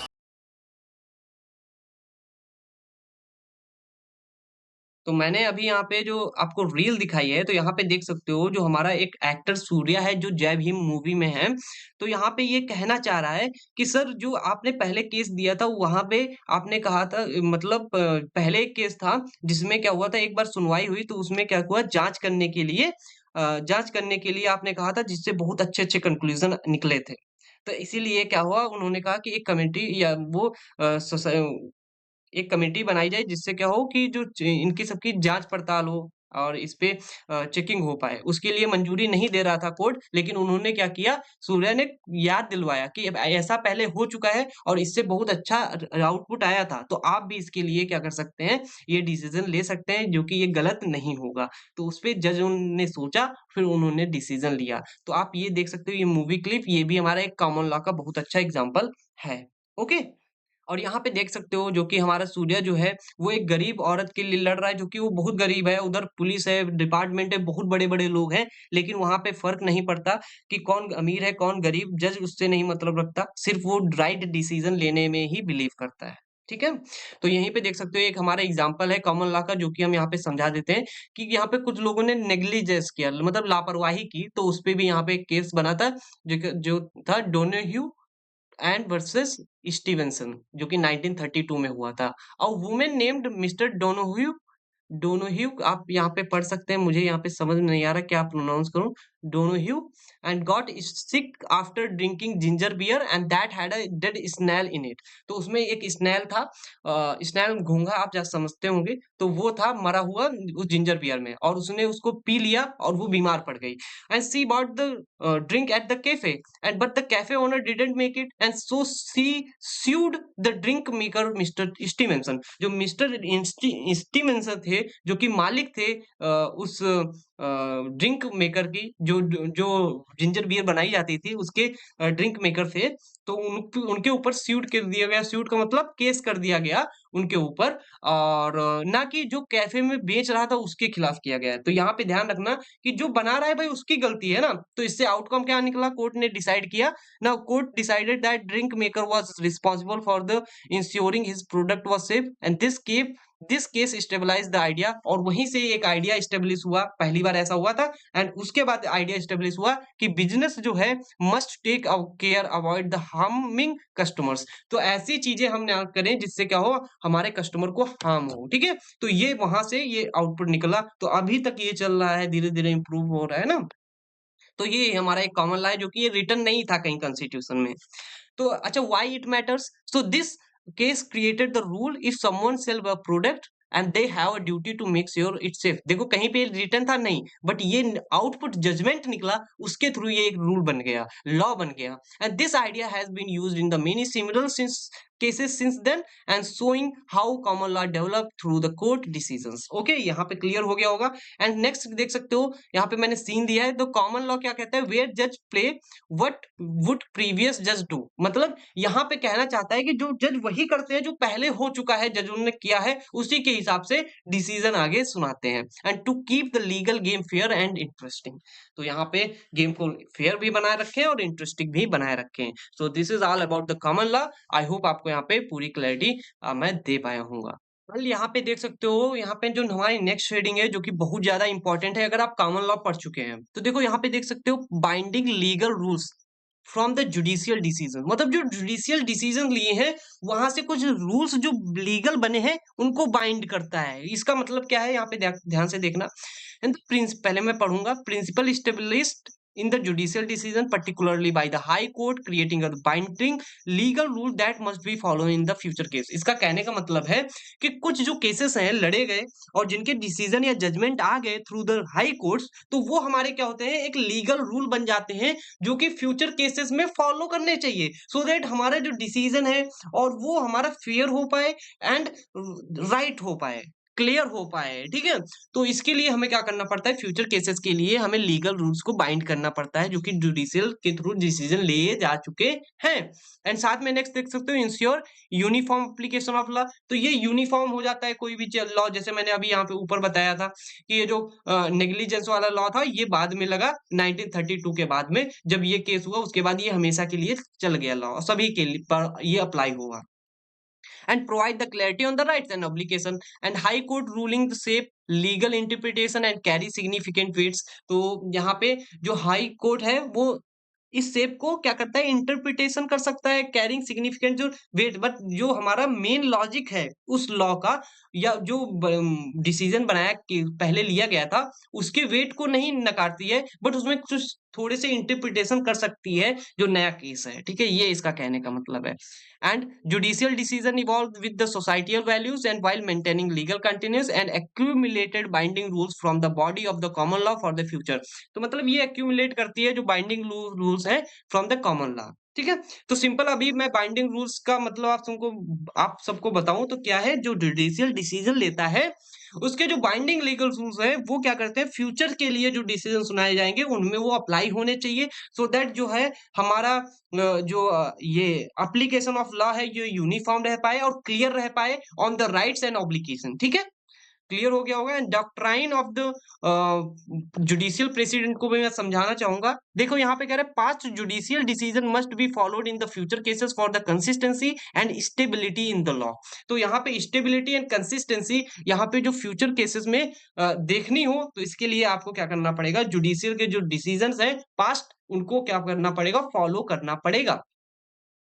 तो वो कैसे होते हैं? बाइंडिंग की जाती है लीगल बाइंडिंग, देख सकते हो बाइंडिंग लीगल रूल्स किया जाता है ना। तो यहाँ पे हमारे पास 2 रूल्स होते हैं, एक तो binding effect on the lower courts. तो lower court must follow the decision made by the high court. जो भी हाई कोर्ट ने डिसीजन बनाए, जो भी लीगल बाइंडिंग्स बना दिए, रूल्स बना दिए, तो उनको फॉलो करना पड़ेगा। एंड साथ में क्या होता है, नेक्स्ट क्या रूल है, self binding effect on the high courts. ऐसा नहीं है जो हाई कोर्ट ने रूल बना दिया तो वो सिर्फ लोअर कोर्ट ही, जैसे district court, subordinate court, criminal court, ये सभी कोर्ट ही फॉलो करेंगे, नहीं। जो हाई कोर्ट है वो खुद अपना लॉ को फॉलो करेगा जब नेक्स्ट डिसीजन कोई भी फ्यूचर्स में लेंगे। तो जैसे इसका कहने का मतलब है, high courts generally follows their own previous decisions promoting consistency in the legal interpretations. Okay, तो यहाँ पे प्रमोट करता है consistency in the legal interpretation. तो यहीं पे देख सकते हो, एक मैंने सीन दे दिया, व्हेन जजेस रूल्स एंड जो जज के रूल्स होते हैं, they are writing the laws playbook and lower court must stick to the script to avoid the legal framework, legal foul. तो यहाँ पे जो लीगल फाउल है उससे बचने के लिए क्या करती है, जो लोअर कोर्ट होती है वो क्या करती है, अपने जो हाई कोर्ट्स होते हैं उनके जजेस के रूल्स को फॉलो करती है। And this is it guys. Well, अब मैं थोड़ा सा जोर देना चाहूंगा कि डिस्ट्रिक्ट कोर्ट्स क्या होते हैं, थोड़ा सा डिटेल में। तो यहाँ पे देख सकते हो डिस्ट्रिक्ट कोर्ट इन इंडिया। देखो यहाँ पे मैंने बताया था आपको, सुप्रीम कोर्ट होता है, एंड उसके बाद में होता है हाई कोर्ट, एंड देन होता है हमारा डिस्ट्रिक्ट कोर्ट, एंड देन उसके बाद होता है सबऑर्डिनेट कोर्ट। बट हम इसको और भी कह सकते हो, मर्ज कर सकते हैं इसको हम 3 पार्ट में, supreme court and then high court then subordinate court. अगर सबऑर्डिनेट कोर्ट कहें तो सबऑर्डिनेट कोर्ट के अंदर ही हमारा डिस्ट्रिक्ट कोर्ट आ जाएगा। तो अगर सबऑर्डिनेट कोर्ट कहीं कहीं पे लिखा है, डिस्ट्रिक्ट कोर्ट नहीं लिखा है, तो आप समझ जाइए सबऑर्डिनेट कोर्ट को ही हम डिस्ट्रिक्ट कोर्ट कह सकते हैं कहीं कहीं पे, ठीक है। तो वो अपना अपना पढ़ने का तरीका है। तो देख सकते हो subordinate courts in the judicial hierarchy, जो जुडिशियल हायरार्की उसमें subordinate court and functioning under the high court. देखो हाई कोर्ट के अंडर ही होता है डिस्ट्रिक्ट कोर्ट, ठीक है। And deals with the civil, criminal and cases at the district level. जो भी हमारे सिविल केसेस हैं, क्रिमिनल केसेस हैं डिस्ट्रिक्ट लेवल पे, वो हमारे कौन हैंडल करता है, डिस्ट्रिक्ट कोर्ट करता है। तो अच्छा, इसमें ज्यूरिसडिक्शन मतलब जो कैसे होती है, तो देखो यहाँ पे सिविल केसेस और क्रिमिनल केसेस 2 टाइप्स की ज्यूरिसडिक्शन होती है। जैसे सिविल केसेस में जैसे प्रॉपर्टीज पे लड़ाई झगड़ा हो गया, फैमिली मैटर हो गया, किसी ने अपने भाई का सर फोड़ दिया, कॉन्ट्रैक्ट्स एटसेट्रा, ये सभी चीजें होती हैं। वहीं पे criminal cases offences under the Indian IPC penal code, IPC and other laws, इनके थ्रू होता है। तो ये सभी चीजें यहाँ पे होती हैं। एंड देखो देख सकते हो नेक्स्ट क्या है, इसका स्ट्रक्चर्ड क्या होता है, स्ट्रक्चर क्या होता है, एंड डिस्ट्रिक्ट जज इसके अंदर होते हैं, एडिशनल असिस्टेंट जज एंड सेशन कोर्ट्स। तो देख सकते हो यहाँ पे डिस्ट्रिक्ट जज में head head the court and oversee case management. जो डिस्ट्रिक्ट जज होते हैं जो कोर्ट को हेड करते हैं, साथ में ये देख रेख करते हैं मैनेजमेंट की, ठीक है, केस कैसे मैनेज होगा। एंड एडिशनल असिस्टेंट जज ये क्या करते हैं, सपोर्ट डिस्ट्रिक्ट जजेस इन द हियरिंग, एंड साथ में क्या करते हैं, session court handling serious criminal offences and including capital punishment cases, ठीक है। तो ये सभी चीज, ये हमारा स्ट्रक्चर होता है। डिस्ट्रिक्ट जज होते हैं, एडिशनल और असिस्टेंट जज होते हैं, और साथ में सेशन कोर्ट्स भी होते हैं, जिसमें हम क्रिमिनल्स के जो भी ऑफेंसेस हैं उनको पनिशमेंट कैसे देना है, उनको रिजॉल्व कैसे करना है, वो सभी चीजें यहाँ पे होती हैं। अब यहाँ पे अपलेट फंक्शन देख सकते हो, मतलब हियरिंग, अपलेट का मतलब कैसे हियरिंग होगी, कैसे आप अपील कर सकते हैं, वो चीजें यहाँ पे दिखाई जाती हैं। Hears appeal from the lower courts like magistrates courts. तो यहाँ पे आप क्या कर सकते हो, लोअर कोर्ट से आप अपील करेंगे, एंड वो मजिस्ट्रेट में है, जैसे आपने अपील की, वो सिंपल कहाँ पे जाएगी, अगर वहां पे नहीं हैंडल हो पाई तो वह कहाँ पे जाएगी, डिस्ट्रिक्ट कोर्ट में जाएगी। And this is it guys. तो अच्छा, सिग्निफिकेंस इसका महत्व क्या है, so access to the justice provide the legal remedies at the grass root level. Grass root का मतलब जो पिछड़े से पिछड़ा आदमी है, आदिवासी तक के लेवल के लोग, ये इसको क्या कर सके, जस्टिस मिल पाए। And wide range of dispute at the civil and criminal matters offers resolution for the citizen. हर एक सिटीजन केस का रेजोल्यूशन हो पाए, रिजॉल्व हो पाए, इसीलिए क्या होता है, जो भी हमारे उनके सिविल केसेस हैं, क्रिमिनल केसेस हैं, उनके मैटर्स हैं, उनको डिस्प्यूट जो है रिजॉल्व कर पाए, इसीलिए हम क्या करते हैं, डिस्ट्रिक्ट कोर्ट्स को बनाते हैं। तो यहाँ पे एक सीन लिखा है, and district court where you can settle your dispute faster than your relatives can finish arguing over the last piece of the cake at the family function, ठीक है। कोई फैमिली फंक्शन में केक का last piece कौन खाएगा, उस पे argue करने से पहले हम क्या कर सकते हैं, सेटल कर पाए डिस्प्यूट को इन द डिस्ट्रिक्ट कोर्ट। तो यही है डिस्ट्रिक्ट कोर्ट। तो अभी हम नेक्स्ट पढ़ने वाले हैं district consumer forum in India. अब हम यहाँ पे district consumer forum in India देखने वाले हैं। ये फोरम क्या होता है वो देखते हैं। देखो ये क्या कह रहा है, uh, district consumer forum in India quasi judicial body. Quasi judicial body का मतलब क्या होता है? जैसे जुडिशियल होता है वहाँ पे जजेस होते हैं। बट जुडिशियल बॉडीज में इसमें यार कह सकते हो कि जो इसमें जो लोग बैठते हैं वो जैसे हो सकता है जो रिटायर्ड जज हों, या मतलब कोई ऐसे लोग नहीं होते हैं, और यहाँ पे इनके पास पावर होती है, बट जैसे जजों की पावर पावर होती है वैसी नहीं होती, इनके पास कुछ लिमिटेड पावर होती है। तो जिससे क्या हो कि जैसे अभी डिस्ट्रिक्ट कोर्ट है, अब डिस्ट्रिक्ट कोर्ट के पास बहुत सारे डिस्प्यूट्स आते हैं, क्रिमिनल केसेस हैं और सिविल केसेस हैं, तो ऐसे बहुत सारे जो कंज्यूमर केसेस होते हैं उन पे वो हैंडल नहीं कर पाते हैं। तो वो जो कंज्यूमर केसेस हैं वो डिस्ट्रिक्ट कंज्यूमर फॉर्म को दे दिया गया। डिस्ट्रिक्ट कंज्यूमर फॉर्म को ये अपना हैंडल करते हैं। अब इसके अंदर क्या आता है वो देखते हैं। ये जो बनाया गया, ये किसके लिए बनाया गया? Consumer protection act 1986। 1986 में बनाया गया था कंज्यूमर की प्रोटेक्शन के लिए एक्ट। इसमें क्या था? Address consumer grievance eight the district level. जैसे यहाँ पे ग्रीवेंस का मतलब शिकायत कर सकता है कंज्यूमर, अगर कोई भी उसमें डिफेक्टिव प्रोडक्ट मिल गया, मतलब सिंपल कह सकते हो कंज्यूमर और जो हमारा प्रोडक्ट सेलर है उनके बीच में यहाँ पे ये काम होता है। जैसे यहाँ पे देख सकते हो ज्यूरिसडिक्शन, यहाँ पे क्या कैसा न्याय होता है? Handles complaint about the unfair trade practices. Unfair कोई ट्रेड कर लिया, डिफेक्टिव गुड मिल गया मतलब सामान मिल गया, एंड डिफिशिएंट अच्छी सर्विस नहीं मिली, तो इन पे हम क्लेम कर सकते हैं। लेकिन हम इतना बड़ा क्लेम नहीं कर सकते 1 करोड़ 2 करोड़, हम सिर्फ और सिर्फ 20 लाख तक का ही क्लेम कर सकते हैं। इससे ज़्यादा बड़ा होगा तो वो अलग केसेस वो डिस्ट्रिक्ट लेवल या और लेवल पे जाएगा। तो इसका स्ट्रक्चर क्या होता है? Comprise a president, usually a retired district जज। जो भी हमारे डिस्ट्रिक्ट जज होते हैं रिटायर्ड, उनको यहाँ पे डाल दिया जाता है, वो अपना हैंडल करते रहते हैं जैसे। और एंड 2 मेंबर्स, इसमें मैं 2 मेंबर्स या और भी सारे हो सकते हैं, विद अ सिंपलर प्रोसीजर और ईजियर एक्सेस। इसमें सिंपल प्रोसीजर होता है, ईजियर एक्सेस होता है। जैसे मैं यहाँ पे बताऊँ मजिस्ट्रेट, मजिस्ट्रेट में क्या होता है? आपको क्या करना पड़ता है? आपको अपील करनी पड़ती है, हियरिंग करनी पड़ती है, जो कि मैंने यहाँ पे आपको बताया था। Here appeal from the lower court, जैसे मजिस्ट्रेट कोर्ट्स में करना पड़ता है। बट यहाँ पे जो डिस्ट्रिक्ट फॉरम कोर्ट होता है इसमें कोई भी ना एडवोकेट की जरूरत है, ना किसी की जरूरत है। यहाँ पे देख सकते हो filing complaint, consumer can file complaint directly without a lawyer. कोई लॉयर की भी जरूरत नहीं है, आप डायरेक्टली वहां पर जाकर के आप फॉर्म में क्या कर सकते हैं? अपील कर सकते हैं। और वहीं पे साथ में रेजोल्यूशन क्या होता है? Aim for the quick dispute resolution through the mediation and formal hearing. यहाँ पे मीडिएशन का काम करता है, और जो भी उसकी हियरिंग्स होती हैं उनको ये हैंडल कर लेता है, क्योंकि ये इतना बड़ा केसेस नहीं होते हैं ना। तो अच्छा, इसका सिग्निफिकेंस क्या है?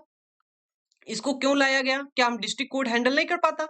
तो कर सकता था। तो देखो ये छोटा सा केस है, तो यहाँ पे देखो कंज्यूमर राइट्स, तो protect the consumer rights and provide a platform for the री एड्रेसल, ठीक है? तो उसको एड्रेस करने के लिए एक प्लेटफ़ॉर्म प्रोवाइड करना, और उनकी छोटी-छोटी चीज़ों को अच्छे से ध्यान रखना। ये डिस्ट्रिक्ट कोर्ट में जाएगा तो बहुत दिन के लिए मामला खिंच जाएगा। एंड वही देख सकते हो, नेक्स्ट वही पॉइंट है स्पीडी जस्टिस। ये बहुत जल्दी क्विक रेज़ोल्यूट कर देता है, जो जबकि जो हमारे ट्रेडिशनल कोर्ट्स हैं जैसे डिस्ट्रिक्ट कोर्ट, हाई कोर्ट, वहाँ पे लेकर के जाने से ये बहुत ज़्यादा नुकसान हो जाएगा, टाइम बहुत लगेगा। एंड जो कि ये कह सकते हो ना, अ अब मच्छर को अगर आप बंदूक से मारेंगे तो वो क्या अच्छी चीज़ है? नहीं, हम जब उसको ताली से मार सकते हैं। तो एक मच्छर को बंदूक से मारना सही नहीं है ना? तो इसीलिए क्या होता है, ये छोटे-छोटे काम है तो हम यहाँ पे अलग ये जो डिस्ट्रिक्ट फोरम होते हैं वहाँ से हम इसको रिज़ॉल्व कर सकते हैं। एंड वहीं पे सीन देख सकते हो, district consumer forum where complaint about bad services are taken more seriously than your girlfriend can figure out what to do order in your train. तो यहाँ पे सिंपल कह रहा है, जो आपकी गर्लफ्रेंड है वो इतना ज़्यादा फिगर आउट करने में कि शाम को खाना बनेगा, उससे ज़्यादा कम टाइम में ये क्या करते हैं, आपकी जो बैड सर्विसेज़ अगर किसी ने दी हैं, उन पे कंप्लेन करके उसका रेज़ोल्यूट करने के लिए ये बहुत ईज़ी है कि आपकी जो गर्लफ्रेंड है वो फिगर आउट करे कि क्या खाना शाम को बनेगा। आई होप आपको यहाँ पे समझ में आया होगा कि significance of forum in India क्या इम्पोर्टेंस है, और district district consumer forum in India का क्या रोल है। ओके, वेल मैं अब यहाँ पे ट्रिब्यूनल्स को थोड़ा सा समझाऊंगा। तो यहाँ पे देख सकते हो ट्रिब्यूनल्स क्या होता है, जैसे कि हमारा जो इंडिया का फॉर्म था कंज्यूमर फॉर्म, वैसे ही ट्रिब्यूनल्स भी होता है। कंज्यूमर फॉर्म क्या था? वो कंज्यूमर्स की गुड और सर्विसेज के लिए बनाया गया था, उनको कैसे हैंडल करना है। बट यहाँ पे जो ट्रिब्यूनल्स है ये क्या करता है? स्पेशलाइज्ड, देखो वो क्वासी जुडिशियल थी बट यहाँ पे लिख गया स्पेशलाइज्ड, थोड़ा स्पेशल टाइप्स के होते हैं, establish to resolve specific types of dispute efficiently outside the traditional court system. मतलब जो ट्रेडिशनल कोर्ट सिस्टम है जैसे डिस्ट्रिक्ट कोर्ट और ये सभी है, उनके आउटसाइड ही ये काम कर लिए जाते हैं। छोटे मोटे काम होते हैं उनको पहले ही निपटा लिया जाता है, डिस्ट्रिक्ट कोर्ट तक जाने की जरूरत ही नहीं है। तो यहाँ पे देखो कहने का क्या मतलब है, टाइप्स ऑफ ट्रिब्यूनल्स। अब हमारे पास कौन कौन से ट्रिब्यूनल्स आते हैं। पहले आते हैं एडमिनिस्ट्रेटिव ट्रिब्यूनल्स, जो कि क्या करते हैं, handle dispute related to government services. जैसे सेंट्रल एडमिनिस्ट्रेटिव ट्रिब्यूनल जिनका नाम होता है, वो क्या करते हैं, गवर्नमेंट की सर्विसेज को हैंडल करते हैं, उससे अगर कोई डिस्प्यूट है। एंड टैक्स ट्रिब्यूनल क्या करते हैं, address issues related to taxation, tax से रिलेटेड अगर कोई है उसको हैंडल करते हैं। इन्वायरमेंटल ट्रिब्यूनल्स क्या करते हैं, focus on the environmental issues, जैसे national green tribunals. And consumer tribunals क्या करते हैं, resolving consumer dispute at the various level, जैसे स्टेट कंज्यूमर रीएड्रेसल कमीशन। ठीक है। तो यहाँ पे सिंपल कहने का मतलब है, ट्रिब्यूनल्स कुछ नहीं है, ये एक टाइप की सोसाइटी या कम्युनिटी होती है जिसके अंदर स्पेशलाइज्ड क्वासी जुडिशियल बॉडीज होती हैं, जो कि हैंडल करती हैं डिस्प्यूट को with the help of, with the efficiently and effectively. जो कि ये क्या होता है कि हमें कोई कोई कोर्ट को नहीं जाना, जो भी ट्रेडिशनल कोर्ट हमारे बनाए गए हैं। तो ये हमारी इंपॉर्टेंट चीज प्ले करती है एक हमारे जुडिशियल कह सकते हो स्ट्रक्चर में। तो ये बहुत ज्यादा इंपॉर्टेंट रोल प्ले करते हैं। और साथ में जैसे मैं यहाँ पे बताना चाहूंगा, जैसे ट्रिब्यूनल्स हैं, तो ट्रिब्यूनल्स एक बहुत ज्यादा इंपॉर्टेंट रोल प्ले करते हैं, जो हमारे अपर, जो हमारे हाई कोर्ट्स हैं, जैसे जो अपर कोर्ट्स हैं। जैसे अभी यहाँ पे क्या होता है कि बहुत सारा काम पहले से ही पड़ा है, सालों करोड़ों की सालों की फाइल्स पड़ी हैं, केसेस पड़े हैं, वही पेंडिंग है। अगर यहाँ पे नए नए केसेस, जो छोटे मोटे केसेस हैं वो भी जाएंगे तो और ज्यादा बैकलॉग हो जाएगा, बहुत ज्यादा टाइम लगेगा ना कोई भी छोटा मोटा केस हैंडल करना है। तो उसके बचने के लिए क्या करते हैं, ये ट्रिब्यूनल्स बना देते हैं। जैसे इन्वायरमेंटल पे कोई केस है, टैक्स के रिलेटेड है, कोई इतना बड़ा केस नहीं है जो कि वो डिस्ट्रिक्ट लेवल पे या फिर हाई कोर्ट के लेवल पे हैंडल किया जाए ना। तो इसीलिए ट्रिब्यूनल्स बना दिए जाते हैं। ये अपना अपना जो भी छोटा मामला है वो अपना यहीं पे रिजॉल्व कर लेते हैं, जिससे कम रुपया भी लगता है और आसानी से काम भी हो जाता है। तो यहीं पे देख सकते हो टाइप्स मैंने बता दिए कि जो कि आपको पीडीएफ में मिल जाएंगे बहुत ही अच्छे से। और यहीं पे स्ट्रक्चर देखते हैं। टिपिकली कंसिस्ट अ चेयरपर्सन, यहाँ पे एक चेयरपर्सन होता है, और ये चेयरपर्सन ये कुछ नहीं होता है, जैसे एक रिटायर्ड जज है, जैसे जज जो डिस्ट्रिक्ट कोर्ट में बैठता था वही यहाँ पे भी होगा, बट ये जज रिटायर्ड होगा और एक्सपर्ट इन द फील्ड, और वो एक्सपर्ट भी होना चाहिए, जो भाई जब जज है तो एक्सपर्ट ही रहेगा। एंड अदर मेंबर्स भी होते हैं जो रिलेवेंट होते हैं उस एक्सपर्टीज से। ठीक है। और इसका प्रोसीजर क्या है, generally have a simpler and more informal procedure than the traditional courts and aimed its aimed at the faster resolution. Faster resolution किससे, जो हमारे ट्रेडिशनल कोर्ट्स हैं, क्योंकि यार वो ज्यादा टाइम ले लेते हैं, इसीलिए ट्रिब्यूनल्स को बना दिया गया है कि वो जल्दी से अपना रिजॉल्व कर दे, कम रुपयों में, कम इफिशिएंट वे में। ठीक है। ज्यादा से ज्यादा कॉस्ट ना लगे जो भी हमारे सिटीजन्स हैं जिनका डिस्प्यूट है। ठीक है। तो वहीं पे देख सकते हो। अच्छा, नीड इसकी क्या पड़ी वो भी हम ट्रिब्यूनल्स की देख लेते हैं। साथ में स्पेशलाइजेशन नंबर 1 है, need for the tribunals. First है स्पेशलाइजेशन। इसका मतलब क्या है, डिजाइन फॉर स्पेसिफिक केसेस, ये एक स्पेसिफिक केसेस के लिए बनाया जाता है, कोई ऐसा नहीं सभी केसों के लिए।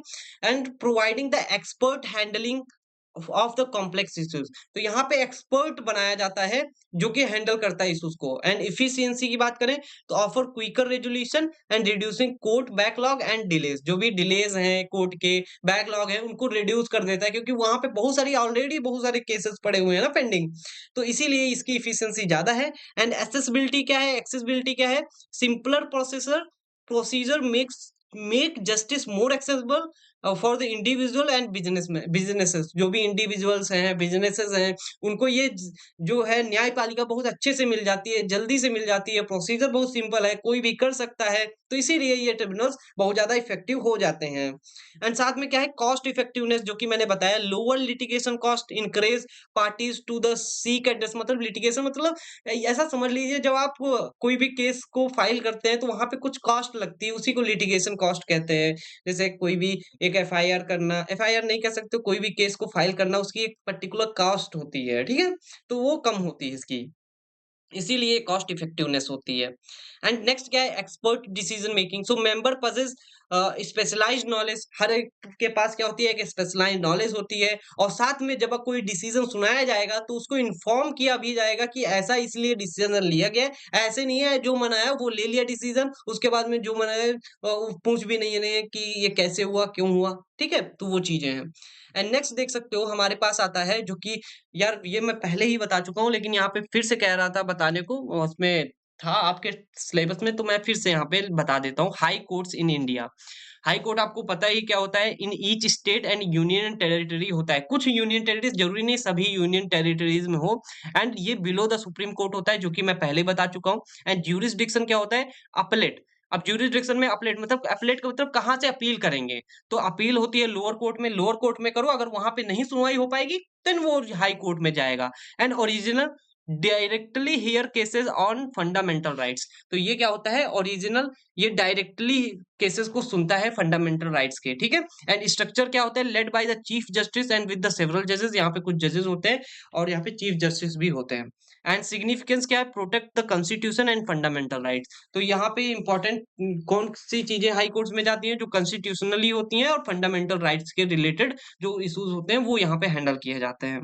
एंड सुप्रीम कोर्ट क्या करता है, the highest judicial authority in the India. And jurisdiction क्या होता है, अपलेट कहाँ पे है, हाई कोर्ट में होना चाहिए। एंड ओरिजिनल यहाँ पे ओरिजिन आई थिंक होना चाहिए, ओरिजिनल होना चाहिए, चलो यहाँ पे देख लेंगे क्या है। And cases involving fundamental rights and state disputes, ठीक है। तो यहाँ पे केसेस इन्वॉल्विंग फंडामेंटल राइट्स और साथ में ये स्टेट डिस्प्यूट को भी यहाँ पे हैंडल करता है। जो भी जैसे हाई कोर्ट से जो काम नहीं हो पाए वो सुप्रीम कोर्ट पे जाएगा। एंड स्ट्रक्चर क्या है, compose of the chief justice and up to 33 जज, यहाँ पे एक दो नहीं होते 33 जजेस होते हैं। And significance ensure uniform law applicable application and upholds constitutional values, तो यहाँ पे क्या करता है, कॉन्स्टिट्यूशनल वैल्यूज को भी यहाँ पे ये ध्यान रखता है। तो ये हमारे जो कि मैंने पहले ही डिस्कस कर लिया था तो मैंने इसमें ज्यादा टाइम नहीं दिया। अब हमारा जो नेक्स्ट टॉपिक है जो कि आर्बिट्रेशन है, बहुत ज्यादा इंपॉर्टेंट है। ये कह सकते हो एक टाइप का रिलेटेड टू ट्रिब्यूनल्स है, जैसे अगर आपने ट्रिब्यूनल्स पढ़ लिया तो आर्बिट्रेशन भी आपको बहुत मजा आएगी पढ़ के। तो नेक्स्ट टॉपिक है हमारा आर्बिट्रेशन, इसको हम पढ़ेंगे। मैं अब यहाँ पे आर्बिट्रेशन को देखने वाला हूँ, जो कि यहाँ पे बहुत सारे हम टॉपिक ऑलरेडी कवर कर चुके हैं और ये भी हमारा इंपॉर्टेंट टॉपिक है और इसको भी हमें जानने की जरूरत है। तो आर्बिट्रेशन क्या होता है यहाँ पे देखते हैं। Arbitration is a method for the resolving dispute outside the traditional court system, जैसे कि हमारा यहाँ पे ट्रिब्यूनल्स काम करता था वैसे ही आर्बिट्रेशन काम करता है। बट ये यहाँ पे देख सकते हो, यहाँ पे देख सकते हो where an impartial third party, जिसको हम आर्बिट्रेटर बोलते हैं, making a binding decision after hearing the both side. अब देखो यहाँ पे देख सकते हो आर्बिट्रेशन कैसे एग्रीमेंट होता है, यहाँ पे देख सकते हो ये आर्बिट्रेटर है, ये हमारी पार्टी 1 है और ये हमारी पार्टी 2 है, ठीक है, और ये हमारा आर्बिट्रेटर है, ठीक है। तो ये आर्बिट्रेटर इनकी पार्टी 1 की भी बात सुन रहा है, पार्टी 2 की भी बात सुन रहा है, फिर उसके बाद में जो सही कंक्लूजन है वो निकाल के देता है जिससे दोनों पार्टी सेटिस्फाइड हो पाए, ठीक है। तो ये क्या करता है, ये क्यों यूज किया जाता है, क्योंकि ये जो ट्रेडिशनल कोर्ट है अगर ये डिस्ट्रिक्ट कोर्ट में जाएगा या फिर और अदर कोर्ट में जाएगा तो यार उससे टाइम वेस्टिंग ही तो होगा ना।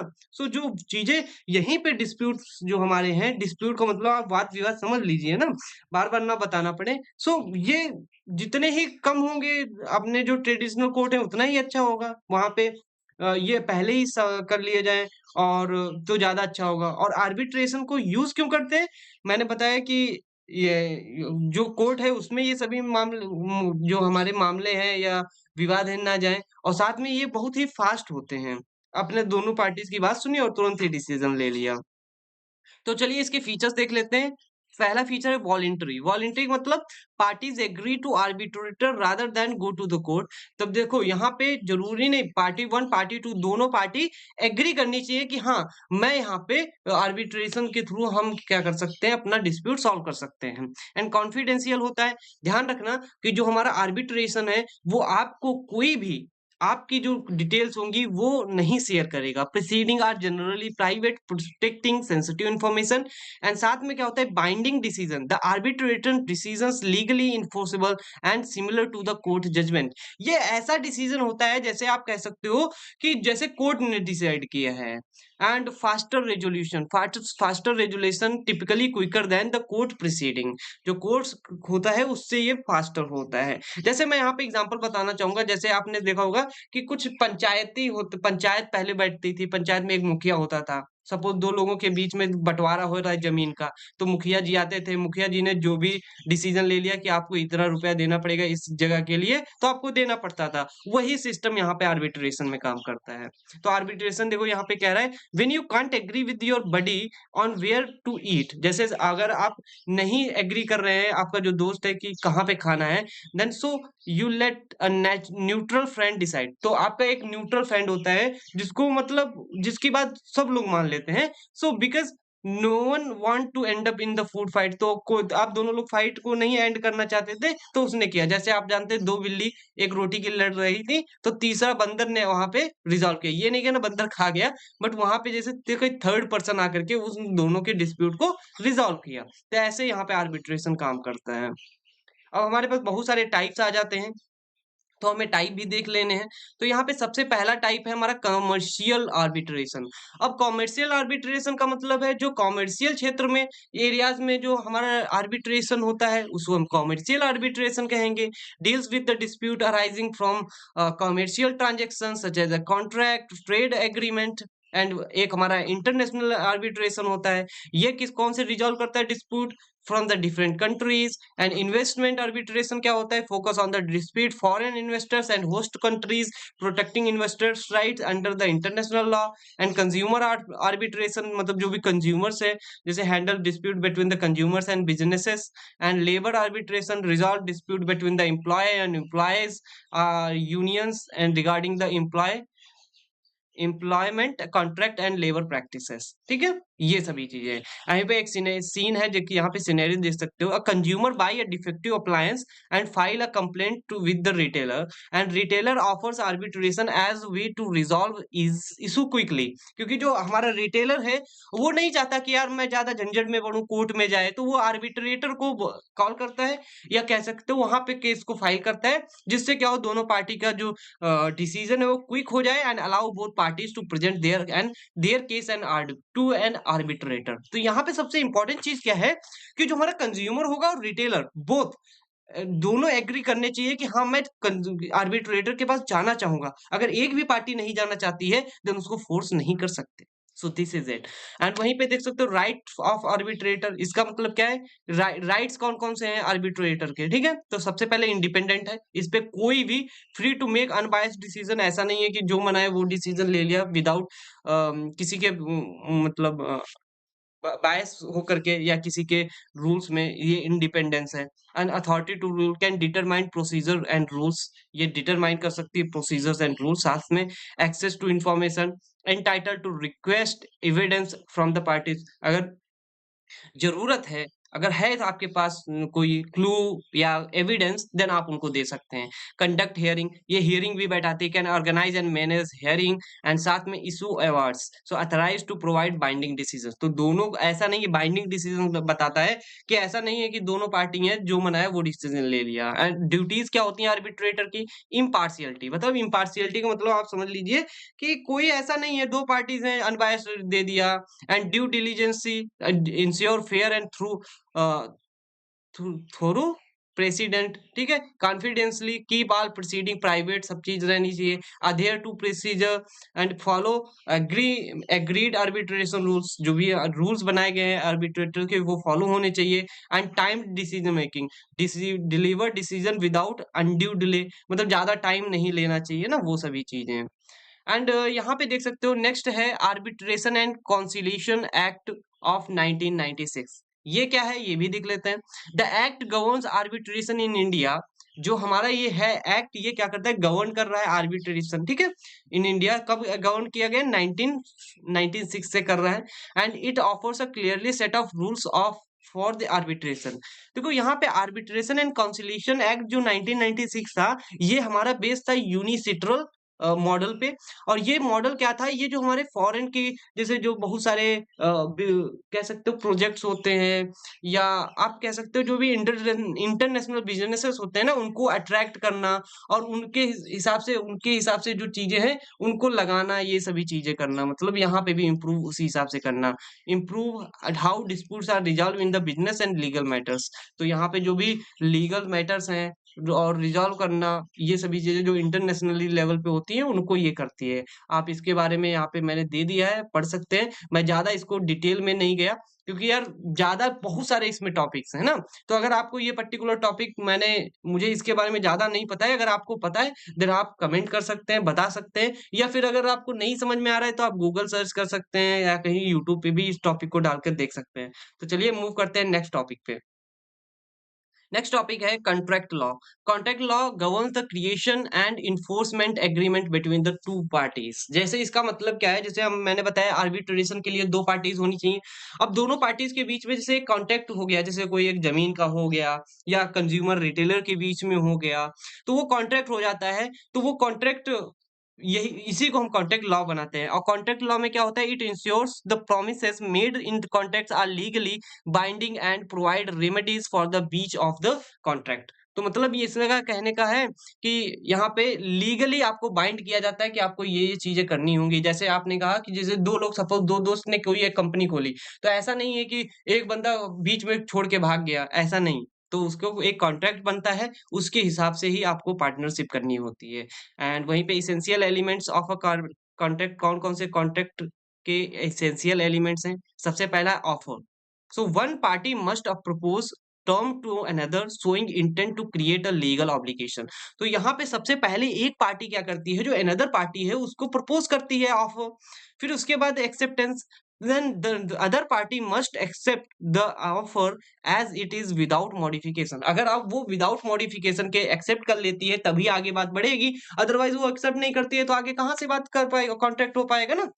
फिर कंसिडरेशन क्या होता है, something of value must be exchange between the parties and which can be money, service और गुड्स। ये मनी, सर्विस और गुड ये सभी चीजें एक्सचेंज कर सकते हैं। And capacity, both parties must have legal ability to enter into a contract। They must be of the legal age and mentally competent। ठीक है, ये सभी चीजें उनके होनी चाहिए। ऐसा नहीं है कि दोनों पार्टीज के पास लीगल एबिलिटी होनी चाहिए कॉन्ट्रैक्ट के लिए।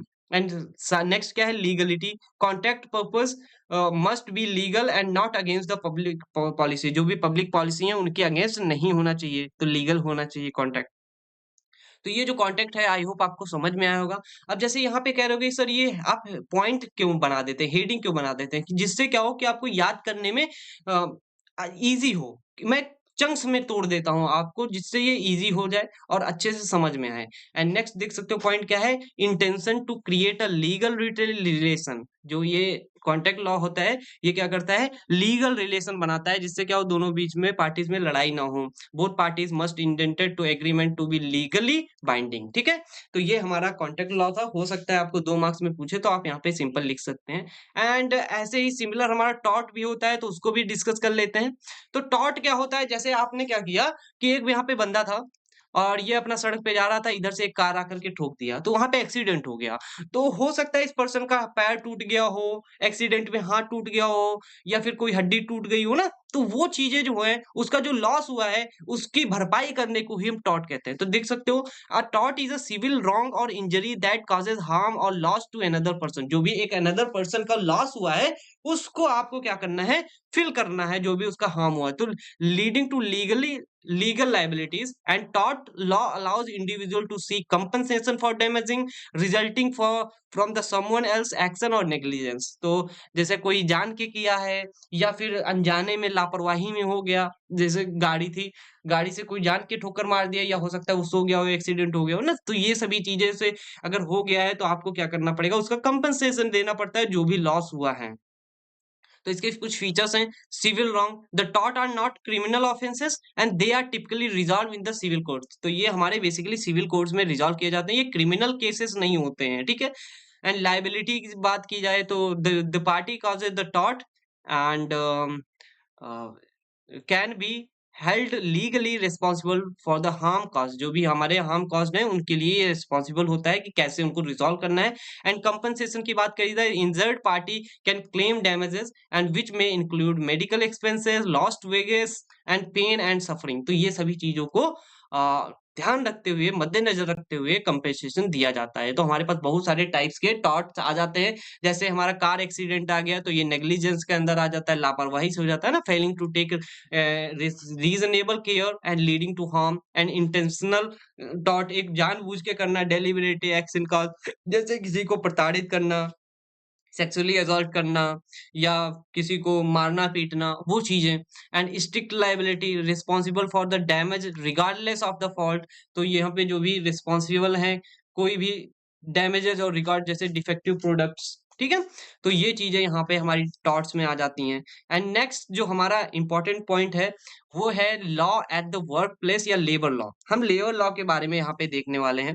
देखो, लेबर लॉ का अगर आप यहाँ पे नाम सुनते ही आपको समझ में जान आ जाना चाहिए, जो हमारे एक वर्क प्लेस होता है या कहीं पे कोई कंपनी है, वहां पे जो लेबर्स काम करते हैं उनके बारे में ये लॉ है, क्योंकि वो भी एक हमारे पार्ट का, सोसाइटी का, कंट्री का पार्ट है, और उनकी भी हेल्थ और हर एक चीज की हमारी रिस्पॉन्सिबिलिटी बनती है। तो इन इसीलिए उन्होंने क्या किया, बहुत सारे एक्ट बनाए, जिसमें सबसे पहला है फैक्ट्रीज एक्ट 1948, जो कि लेबर लॉ बनाया गया। इसमें क्या कहता है, पर्पस क्या है, ensure health safety welfare for the factory workers. And key points क्या है, regulate working hours and young worker and apply to the factory with 10+ workers, ठीक है। तो यहाँ पे 10+ वर्कर्स होने चाहिए फैक्ट्री में। Industrial employment standing orders like 1946 act जो बनाया गया, इसका पर्पस क्या था, स्टैंडर्डाइज सर्विस कंडीशन। और ये इसकी एप्लीकेबिलिटी क्या थी, for establishment with the 100+ workers. ये कब लगेगा, जब 100+ वर्कर्स होंगे।